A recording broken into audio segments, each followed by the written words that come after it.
नमस्कार। आज मैं फिर आपके सामने अपराध की एक और घटना लेकर आया हूं। आज के अपराध की घटना हालिया है, हाल फिलहाल की है और देश की राजधानी दिल्ली से है। हुआ कुछ यूं कि 3 अप्रैल 2024 को रात में 10 बजकर 38 मिनट पर दिल्ली पुलिस के कंट्रोल रूम में एक कॉल आई।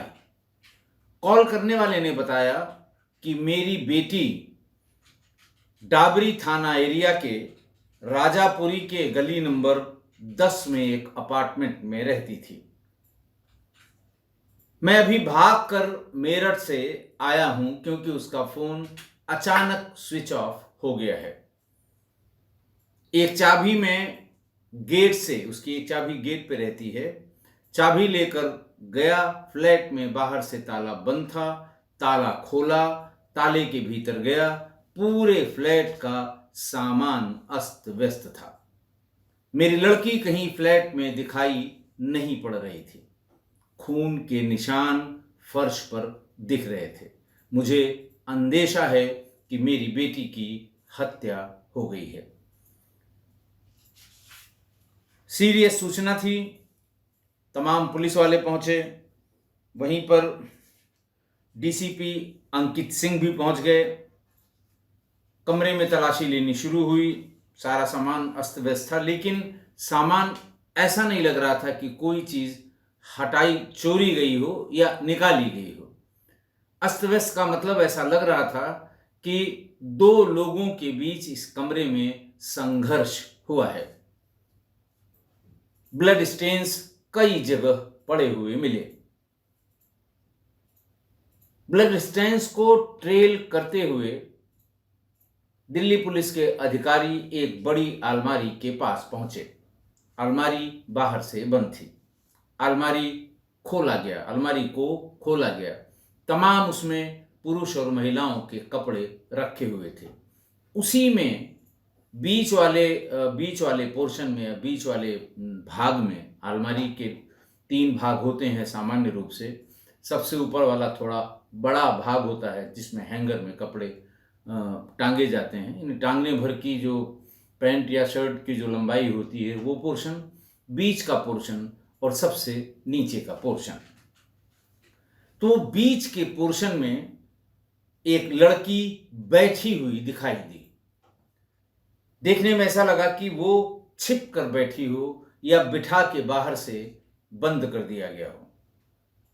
देखते ही कॉल करने वाला जो लड़की का पिता था वो फौरन उसके जैसे ये कहते हैं उसके आंसू आ गए, वो चिल्लाने लगा। उनका नाम मोहम्मद मुस्तकीम था, जो मेरठ के रहने वाले थे।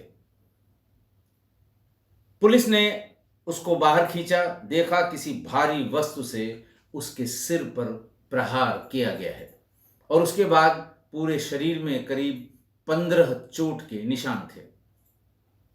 पुलिस ने फौरन उसको पंचायतनामा बनाया, उसका लिखा और सील बंद करके पोस्टमार्टम के लिए भेज दिया। पुलिस के सामने ये संकट था कि कौन आया, कैसे आया, किसने हत्या की और कहां चला गया। थोड़ा सा उसमें उनके पिता ने मदद की। उन्होंने ये बताया कि 3 अप्रैल को दिन में करीब 3:30 बजे उनकी बेटी रुखसार, जिसकी डेड बॉडी उस अलमारी में मिली थी, उसने फोन किया और फोन करते समय वो बहुत घबराई हुई थी, चीख रही थी, चिल्ला रही थी और ये कह रही थी कि आप फौरन आ जाइए। मुझे लगा कि इसके पति यानी विपुल, रुखसार की उम्र 26 साल और विपुल की उम्र 28 साल थी। मुस्तकीम कहते हैं कि मुझे लगा जैसे झगड़ा होता है आपस में। चूंकि एक साथ लिव इन में रह रहे थे तो हो सकता है कोई झगड़ा हुआ हो जिस गुस्से की वजह से वो चीख चिल्ला रही हो। बात खत्म हो गई। फोन लड़की ने भी, रुखसार ने भी काट दिया, उसके पिता ने भी रख दिया। तकरीबन 1 घंटे बाद, यानी 4:30 या 4:45 बजे, उन्होंने सोचा अब मामला शांत हो गया होगा, आपस का जो झगड़ा है वो निपट गया होगा। अब मैं इत्मीनान से फोन करके पूछता हूं कि आखिर क्या बात थी जो तुम इतना चीख चिल्ला रही थी। फोन मिलाने पर फोन स्विच ऑफ हो गया। मुस्तकीम आगे बताते हैं कि मैंने ये सोचा कि कभी कभी गुस्से में मोबाइल ऑफ हो जाता है। फिर करीब 6:30 बजे के आसपास उन्होंने फिर फोन किया, लेकिन फिर मोबाइल स्विच ऑफ हो गया। उन्हें थोड़ी सी शंका हुई। मेरठ से वो बाकी परिवार वालों के साथ गली नंबर 10 राजापुरी के उस फ्लैट में पहुंचे। फ्लैट में बाहर से ताला बंद था।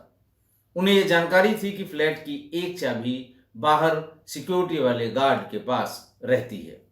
नीचे गए, सिक्योरिटी गार्ड से चाबी ली, ताले को खोला। दरवाजा खोलते ही वो फक रह गए। सारा सामान बिखरा हुआ और फर्श पर खून ही खून दिख रहा था। फौरन उन्होंने फोन किया और जब वो आगे बढ़ के देखने की कोशिश कर रहे थे कि बेटी कहाँ होगी, इसी बीच पुलिस आ गई। पता ये लगा कि उस सोसाइटी में सीसीटीवी नहीं है। मुस्तकीम ने बताया कि जो विपुल है, जो लड़का इसके साथ बहुत सालों से लिविंग में रह रहा है, उसकी एक गाड़ी है, गाड़ी का ये नंबर है। उसका मोबाइल नंबर भी बताया मुस्तकीम ने और अपनी बेटी का भी मोबाइल नंबर बताया। यह पता लगा कि करीब 8:30 बजे दोनों के मोबाइल स्विच ऑफ हो गए। नीचे निकलकर कॉलोनी से या उस सोसाइटी के बाहर निकलने पर जो सीसीटीवी लगे हुए थे, उनकी पड़ताल पुलिस ने शुरू की। तो ये पता लगा कि करीब रात में 9:30 बजे, रात में 9 बजे वो फ्लैट से बाहर निकला है और विपुल की कार बाहर जाती हुई दिख रही है। अकेला ही वो निकला और कार लेकर आगे बढ़ गया। आगे पुलिस ने ट्रैक किया। 5 टीमें इसमें बनाई गई कि ऐसा लगता है जब ये लोग 10:38 पर आ गए थे यहाँ पर और 9 बजे वो वहाँ से निकला है, 1-1.5 घंटे की बात है, बहुत दूर नहीं गया होगा। तो शहर से यानी दिल्ली से बाहर निकलने के जितने हाईवे और एक्सप्रेसवे हैं, वहाँ के लिए टीमें डिस्पैच कर दी गई। पहली अपडेट उनको हरियाणा के सोहना एंट्री पॉइंट से मिली। पता चला कि विपुल की कार दिल्ली मुंबई एक्सप्रेसवे की तरफ निकली है। उसी रास्ते पर गुजरात जाने का भी रूट है। चूंकि मुस्तकीम ने यह बताया था कि विपुल वो सूरत का रहने वाला है और सूरत में ही मेरी बेटी भी स्पा का काम करती थी, ब्यूटी पार्लर और स्पा का काम करती थी और वहीं से ये एक दूसरे के कांटेक्ट में आए थे। तो पुलिस को लगा कि शायद वो गुजरात के रूट पर आगे गया होगा, लेकिन वहां से आगे जाकर 2 रूट हैं। जो लोग उस रूट पर चले हैं उनको पता है कि एक उदयपुर को और दूसरा कोटा को। पुलिस की दोनों टीमें दोनों रूट पर आगे पड़ने वाले किसी टोल प्लाजा पर सीसीटीवी फुटेज चेक करते हुए आगे बढ़ रही थी। यह तय हो गया कि विपुल राजस्थान के रास्ते पर आगे जा रहा है। पुलिस पीछे पीछे और आगे। करीब 2:30 बजे पुलिस के कंट्रोल रूम में, मतलब 2 बजे के आसपास वो गाड़ी गई तो आगे, लेकिन वो अपने एग्जिट से बाहर नहीं निकली, एक्सप्रेसवे के एग्जिट से बाहर नहीं निकली या हाईवे के एग्जिट से बाहर नहीं निकली। पुलिस ने उस बीच में पता करना शुरू किया तो ये पता लगा कि 5 अप्रैल की रात करीब 2:30 बजे विपुल की कार भीलवाड़ा से निकली और आगे एक खंभे से टकरा कर उसका एक्सीडेंट हो गया। पुलिस को वो गाड़ी हाईवे पेट्रोल वालों ने जहां ले जाकर खड़ी की थी वो गाड़ी रिकवर कर ली। हाईवे पेट्रोल वालों से पूछताछ हुई। उन्होंने सीसीटीवी फुटेज निकाल कर बताया कि करीब करीब 2:30 बजे ये कॉल इसके फ़ोन से कंट्रोल रूम पर आई थी कि मेरे गाड़ी का पोल से टकराने से एक्सीडेंट हो गया जिससे मुझे चोट लग गई है। मुझे फ़ौरन एम्बुलेंस चाहिए और मेरी गाड़ी को टो करके कहीं सेफ स्थान पर रखवा दें ताकि मैं जहाँ जा रहा हूँ वहाँ से लौट कर फिर इस गाड़ी का हला भला करूँगा या उसे बनवाऊँगा। पेट्रोल व्हीकल जो वहाँ पर उसको अटेंड करने के लिए गई थी उसको बुला के पुलिस ने पूछताछ की। उन्होंने कहा साहब कॉल आई थी, कंट्रोल रूम से बताया गया, हम नज़दीक थे, हम पहुँचे, फलानी कार थी, ऐसा लग रहा था कि नींद की वजह से या शराब पीने की वजह से या नशे की वजह से वो किनारे लगे खंभे पे टकरा गई।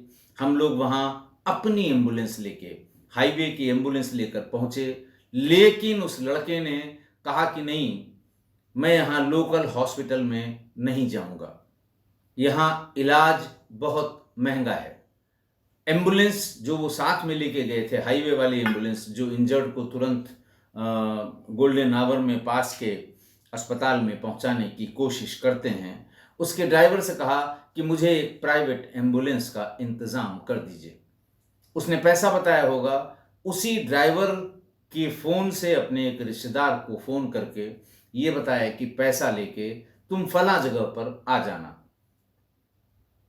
इसी बीच में उस हाईवे पेट्रोल के एम्बुलेंस के ड्राइवर ने अपने परिचित किसी एम्बुलेंस वाले को बुलवा लिया और उस एम्बुलेंस पर बैठकर वो सूरत के लिए रवाना हुआ, क्योंकि हाईवे पेट्रोल ने अपनी इंक्वायरी में उससे पूछा था कि आप कहाँ के रहने वाले हैं और ये जो आप एम्बुलेंस मांग रहे हैं इनसे, उसे कहाँ तक ले जाएंगे। तो उसने बताया कि मुझे सूरत भिजवा दो। पुलिस जब पहुंची तो उसने पहले एम्बुलेंस के ड्राइवर से पूछा। उसने बताया कि साहब हाँ, मेरे जानने वाले, चूंकि वो हाईवे एम्बुलेंस से किसी लोकल हॉस्पिटल में जाने को तैयार नहीं थे, मैंने अपने एक जानने वाले के एम्बुलेंस के ड्राइवर को फ़ोन किया, उसे बुलाया और वो उसी एम्बुलेंस से सूरत तक गए हैं। उसने उसका मोबाइल नंबर भी बता दिया कि साहब जिस एम्बुलेंस से ये शख्स गया है उसके ड्राइवर का मोबाइल नंबर फलाना फलाना है। फिर उस मोबाइल नंबर से उस एम्बुलेंस को ट्रैक किया गया और उदयपुर के पास पहुंचते पहुंचते पीछे से जो पुलिस की टीम ट्रेल कर रही थी वो पहुंच गई और विपुल को गिरफ्तार कर लिया गया। 10:48 पे जो सूचना एक लड़की की हत्या की आई थी, उसके 48 घंटे के भीतर विपुल गिरफ्तार हो गया। लेकिन इस बीच में पुलिस को लगभग 1400 किलोमीटर का सफर करना पड़ा, क्योंकि वो 9:30 बजे गाड़ी लेकर निकला, फिर कहीं रुका नहीं, वो आगे आगे और पुलिस की टीम पीछे पीछे, फाइनली जाके उदयपुर के पास गिरफ्तार किया गया। पूछताछ शुरू हुई, लाया गया, काफ़ी चोट लगी थी, प्राइमरी इलाज कराया गया, उसके बाद पूछताछ शुरू की गई। पूछताछ में उसने ये बताया कि साहब रुखसार और मेरा संपर्क सूरत में हुआ, मैं सूरत में काम करता था, ये मेरठ से पहले दिल्ली थी, दिल्ली के बाद ये सूरत आई, इसने वहाँ एक स्पा सेंटर खोल दिया और वहीं पहले उससे सोशल मीडिया से और फिर बाद में स्वयं मैंने वहाँ जाके संपर्क किया और मेरे उसके संबंध हो गए। दोनों जब वहाँ मिले तो दोनों ने ये सोचा कि हमारे लिए सूरत बहुत सेफ नहीं है और कुछ पैसा इकट्ठा करके हम लोग दिल्ली चल के एक फ्लैट लेंगे और वहीं नए सिरे से रोजगार करेंगे। रुखसार के पिता मुस्तकीम ने बताया कि 2017 में रुखसार की शादी हुई थी, उसकी एक बेटी भी है, लेकिन पति से उसके रिश्ते ठीक नहीं थे और 2019 में उसका तलाक हो गया। उसने बेटी को मेरठ में अपने माता पिता के पास छोड़ दिया और सूरत में किसी रेफरेंस को लेकर स्पा में एक नया स्पा खोला, वहां काम करने लगी, वहां इसका काम चल पड़ा, पैसा वो इकट्ठा करने लगी। इसी बीच विपुल से उसकी जान पहचान हो गई और विपुल भी बहुत अच्छा आदमी सा नहीं था और उसकी भी क्रिमिनल हिस्ट्री थी और करीब 10 डीसीपी अंकित सिंह ने बताया कि उस पर 8 साल में 10 केसेस रजिस्टर्ड हैं। पुलिस उसका वहां पीछा कर रही थी। जब दोनों में अपनी अपनी बात हुई, उसने बताया कि मैं स्पा सेंटर चलाती हूँ, पहला पति ऐसा था वैसा था, छोड़ दिया। उसने भी बताया कि हाँ, हमारे पीछे भी थोड़ा पुलिस चक्कर लगाती रहती है, मेरे फला फला मुकदमे अभी कोर्ट में हैं, फला फला में पुलिस मुझे ढूंढ रही है। तो दोनों ने तय किया कि हम लोग दिल्ली चलेंगे, क्योंकि इस बीच रुखसार पर भी 3 मुकदमे कायम हो गए देह व्यापार चलाने के आरोप में। स्पा सेंटर पर कई बार पुलिस रेड में लड़कियां और उनके ग्राहक पकड़े गए थे, तो उसके लिए भी ये अनसेफ लग रहा था। कितनी जगह वो स्पा सेंटर बदलती, कहीं ना कहीं कोई न कोई पहचानने वाला मिल जाता। वहां से दोनों भाग के अभी 2023 में दिल्ली आ गए। दिल्ली आकर रुखसार ने 7 लाख रुपए उसे दे दिए कि इससे हम लोग अच्छा फ्लैट खरीदेंगे। 35 लाख रुपए का लोन भी दोनों ने मिलकर सैंक्शन करा लिया और वहीं पर ये इन लोगों ने फ्लैट बुक करा लिया। फ्लैट जिससे लिया है वो फ्लैट पार्टनरशिप में खरीदा गया था और विपुल रुखसार ने किससे खरीदा ये तब तक पता नहीं लगा था। फ्लैट लेने के बाद वहाँ 5-6 महीने 8 महीने बिल्कुल ठीक ठाक उनके गुजरे। दोनों ही नशे के आदी थे। विपुल शराब पीता था और रुखसार ड्रग्स लेती थी। विपुल ने बताया कि 3 तारीख को हम दोनों ने ड्रग्स खरीद के ले आए थे। वही स्मैक या जो भी जिस तरह की भी ड्रग होती हैं जो ज़्यादा किक देती हैं, वो खरीद कर ले आया था और दोनों ने ड्रग्स का सेवन किया। उसका ये कहना है, अब उसकी बात को सही या गलत बताने के लिए रुखसार तो थी नहीं, मर चुकी थी। उसका ये कहना है कि रुखसार मुझसे ये कहती थी कि भाई लोन का पैसा भी अदा करना है और इसकी किस्तें भी सब जमा करनी हैं। ये जितनी जल्दी हो सके कर लो, नहीं कर्ज अगर चढ़ता गया तो एक दिन ये नीलाम होगा फ्लैट और फिर हम लोग सड़क पर आ जाएंगे। इसी बीच में बात करते करते उसने ये भी कहा कि ये मत भूलना कि मैंने अपनी गाढ़ी कमाई का 7 लाख रुपए भी तुम्हें फ्लैट खरीदने के लिए दिया है। तुम इंतज़ाम करके, पैसों का इंतज़ाम करके जल्दी से जल्दी इस फ्लैट का लोन और किस्तें पूरी कर दो। इसी बात पर हम दोनों में झगड़ा हुआ। झगड़े के बाद भारी वजनी चीज़ से उसके सिर पर मैंने जोर से वार किया। वहीं पर वो गिर पड़ी, थोड़ी देर में बेहोश हो गई। फिर सब्जी काटने वाली चाकू से उसकी नसें मैंने काट दी ताकि जिंदा रहने की कोई संभावना न हो। फिर उसे गोद में उठा के अलमारी में बीच में इस तरह से बिठा दिया ताकि अगर कोई देखे तो उसे लगे कि ये भीतर बैठी है। जब 5 तारीख को पुलिस उदयपुर से गिरफ्तार करके उसे ले आई, फिर मौके पर जांच करने के लिए, तब वहाँ पर लोगों ने बताया, वहाँ भीड़ बहुत लग गई। तब लोगों ने बताया कि इन दोनों का बिहेवियर थोड़ा अजीब था। लड़की कभी फ्लैट के बाहर निकलती नहीं थी और लड़का हमेशा बाहर बाहर ही रहता था। फ्लैट वालों को सिर्फ ये पता था कि ये दोनों वैलेंटाइन डे के दिन यहाँ शिफ्ट हुए थे। तो ये अंदाज लग गया कि ज़रूर ये एक दूसरे के साथ एक दूसरे को प्यार मोहब्बत करने वाले लोग हैं। लड़का हिंदू था और लड़की मुस्लिम थी, ये भी फ्लैट के सारे लोग अच्छी तरह जानते थे। ये भी बताया गया कि वो फ्लैट के अंदर रहती थी, किसी से बहुत ज़्यादा बातचीत नहीं करती थी।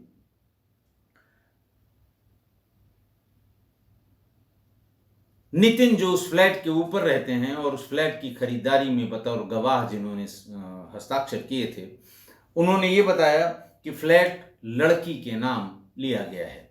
बाद में विपुल ने बताया कि चूंकि पैसा मैक्सिमम उसी ने दिया था, लोन भी अपने नाम पे कराया था, इसलिए फ्लैट भी हमने उसी के नाम पर लिया था। उसने बताया नितिन ने कि अभी घटना के 3-4 दिन पहले पार्किंग में वो मिला था। मैंने जब उससे पूछा कि सब ठीक तो है, जैसे कटसी में प्लीजेंट्रीज एक्सचेंज करते समय लोग, क्या चल रहा है, सब ठीक तो है, लेकिन उसका कोई जवाब विपुल ने नहीं दिया था। इसी से पता लगता है कि उन दोनों के बिहेवियर ऐसा था कि वो किसी से बात करना पसंद नहीं करते थे। बहरहाल सारी चीज़ें उसने बताई कि इस तरीके से मार दिया। मार के मैं सीधे 8 बजे की घटना उसने बताई। 9:30 बजे गाड़ी ले गया पेट्रोल पंप पे, जहां अपनी टंकी फुल कराई और जहां से चलना शुरू किया। रास्ते में ढाबे पर जहां उसने चाय पानी की और आगे जाके जहां पूरा खाना खाया, एक एक चीज़ की जानकारी उसने बता दी। पुलिस ने यह भी बताया, डीसीपी अंकित सिंह बताते हैं कि विपुल के पिता प्रॉपर्टी डीलर हैं सूरत में, और धमकी देने के एक मामले में विपुल और उसके पिता पर पहली एफआईआर हुई थी और दोनों जेल भी गए थे, और कुछ दिन बाद वो जेल से जमानत पर बाहर आ गया था। इसके बाद 2017 में विपुल डिप्लोमा कोर्स करने के लिए ऑस्ट्रेलिया के सिडनी चला गया, लेकिन उसका पढ़ाई में मन नहीं लगता था, इसलिए बीच कोर्स में ही वो सिडनी से वापस भारत लौट आया और उसने हथियारों की तस्करी और ड्रग्स के बेचने वाले नेटवर्क में वो शामिल हो गया, जो नेटवर्क गुजरात से दिल्ली तक फैला हुआ था।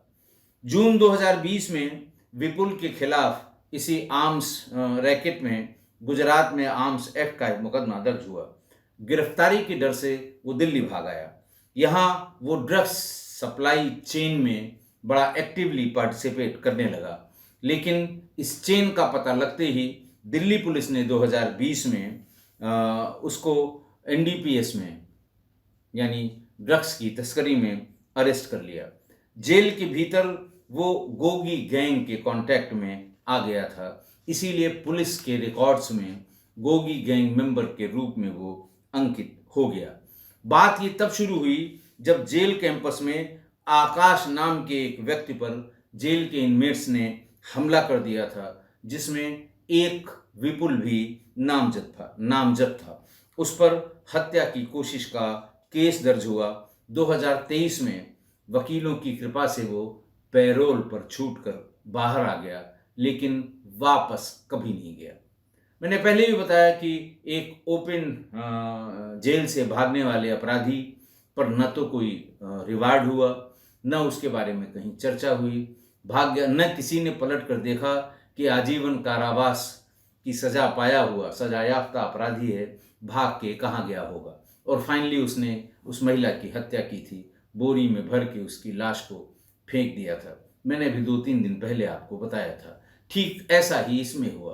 पेरोल जंप करके वो भाग गया, दिल्ली आकर बस गया।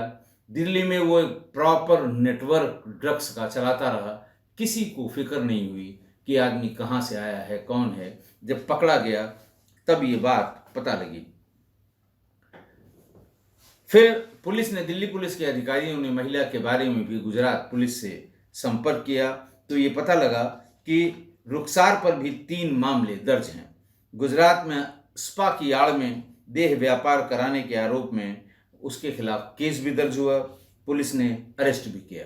इसी के बाद इन दोनों ने डिसाइड किया कि हम अपना काम दिल्ली में ज़्यादा आसानी से कर सकते हैं। फिर वो दोनों दिल्ली के लिए भाग गए। ये ठीक उसी तरह से है, श्रद्धा आफ्ताब वाला किस्सा आपने सुना होगा। और 35 टुकड़े किए गए, फिर 300 लीटर का फ्रिज खरीदा गया, उसमें रखा गया, ग्राइंडर से काटा गया, रोज एक एक टुकड़े को वहाँ ले जाकर डिस्पोज ऑफ किया गया, ताकि कोई पहचान, छतरपुर के जंगलों में डिस्पोजल किया गया। इस तरह की घटनाएं हुई थी लिव इन रिलेशन में, और यही आज की इस घटना में हुआ। आज की घटना देखिए, लिव इन रिलेशन का जो हश्र होता है, जो मैं बार बार आपको बता चुका हूं, 95% लिविंग रिलेशंस में लड़की की हत्या हुई है।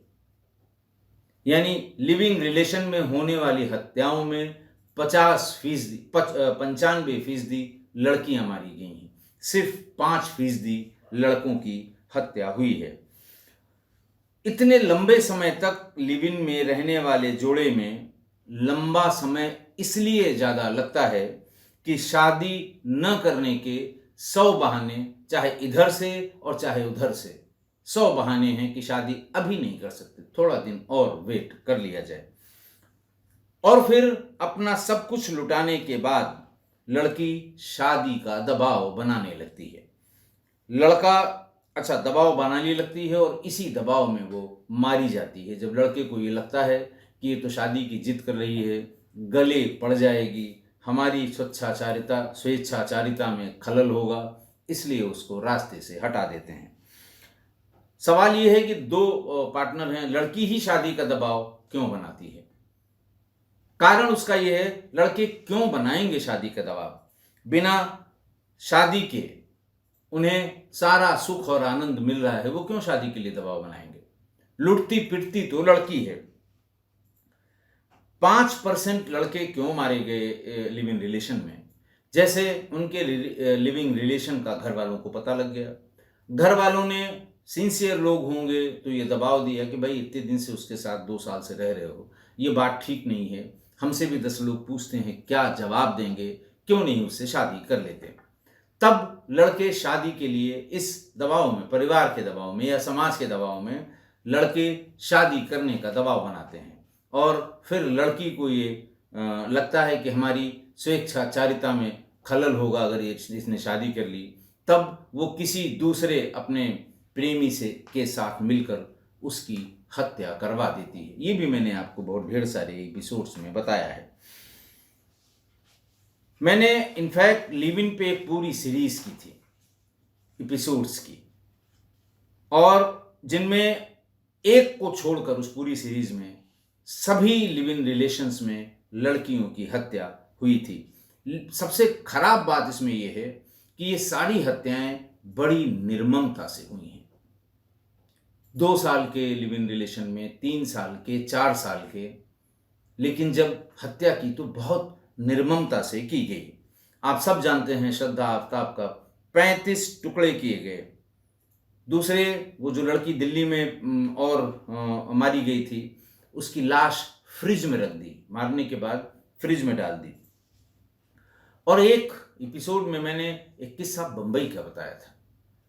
करीब 2.5 साल लिव इन में रहने के बाद लड़के ने लड़की को मारा, मारने के बाद उसके 50 टुकड़े किए, और हर दिन 4-5 टुकड़ों को कुकर में बॉयल करता था। ठंडा करके वो boiled piece of human flesh उसको पॉलीथीन में रख के नीचे स्ट्रीट डॉग्स को खिलाता था। अब आप सोचिए, मतलब निर्ममता की सारी सीमाएं तोड़ी गई। मैं वो एपिसोड नंबर्स आपको बताता हूं। आप जो सुने हैं सुधी श्रोता, उन्हें आवश्यकता नहीं है, लेकिन काफ़ी लोग जो न्यू कमर हैं वो ज़रूर देखें कि किस तरह लिव इन रिलेशन में 2-2, 3-3, 4-4 साल लिव इन रिलेशन में रहने के बाद लड़की की हत्या हुई, लेकिन कितनी निर्ममता से हुई। ये एपिसोड हैं 672, 668, 687, 758, 770, 783, 795, 842, 849, 874। इनके सबके आई बटन थोड़ी थोड़ी देर में किस्सा गोई में आप देखेंगे, या इन्हें आप अपने से सीरीज में निकाल कर इन्हें सुनिएगा, देखिएगा कितनी निर्ममता से ये हत्याएं की गई हैं। देखिए, अब समझने वाली बात यह है कि जिस लड़की के साथ या जिस लड़के के साथ 3-4 साल से, 3 साल से, 2 साल से या फिर 1 साल से कोई रह रहा है, 2-3 बहुत पिक्यूलियर फीचर्स हैं लिव इन रिलेशन में रहने वालों के लिए। पहला, ये एकाकी जीवन व्यतीत करना चाहते हैं। ये जहां रहेंगे, फ्लैट में या रूम पे या जहां कहीं भी रिहाइश होगी, ये अकेले रहेंगे, मतलब ये लड़का लड़की दोनों रहेंगे, तीसरा कोई नहीं रहेगा, न लड़की के घर वाले, न लड़के के घर वाले, न लड़की के माँ बाप, न लड़की के भाई बहन, कोई नहीं, सिर्फ ये 2 लोग रहेंगे और कई कई साल एक साथ ही रहते हैं, 2 और सिर्फ 2 लोग। तो बड़ा नेचुरल है कि 3 साल से रह रहे हैं तो 3 साल से कोई पूजा पाठ तो वहां होगा नहीं, सत्यनारायण जी की कथा वहां होगी नहीं। जो 3 साल से या 2 साल से जो कुछ भी वो हो रहा है, आप सब समझते हैं, हमारे श्रोधी श्रोता सब जानते हैं। और इतनी इंटीमेसी के बाद जब हत्या होती है तो निर्ममता की पराकाष्ठा होती है, और कितनी, मतलब उसकी कोई लिमिट नहीं है, कितनी निर्ममता की गई है ऐसे लड़के द्वारा जो किसी लड़की के साथ लंबे समय से लिव इन रिलेशन में रह रहा था। अब ये समझ में नहीं आता कि इतने कोई चोरी छिपे मिलने की बात नहीं थी, खुलेआम रह रहे हैं, फ्लैट में रह रहे हैं, कई कई महीने, कई कई साल से रह रहे हैं, और अचानक इतना मनोवैज्ञानिक असर या फिर ऐसा मानसिक बदलाव या ऐसा बदले की भावना कहां से उपज जाती। मतलब किसी से इंटीमेट रिलेशन हो, जैसे बाप बेटे का है, छोटे बच्चे को सीने से चिपका के पिता घूम रहा है, समाज देख रहा है कि अपने बच्चे को बहुत मानता है, लेकिन ऐसा कौन सा मानसिक बदलाव या मनोवैज्ञानिक बदलाव हो जाता है इन लड़का लड़की के बीच कि लड़की को जब मारते हैं तो सारी हदें पार करके मारते हैं।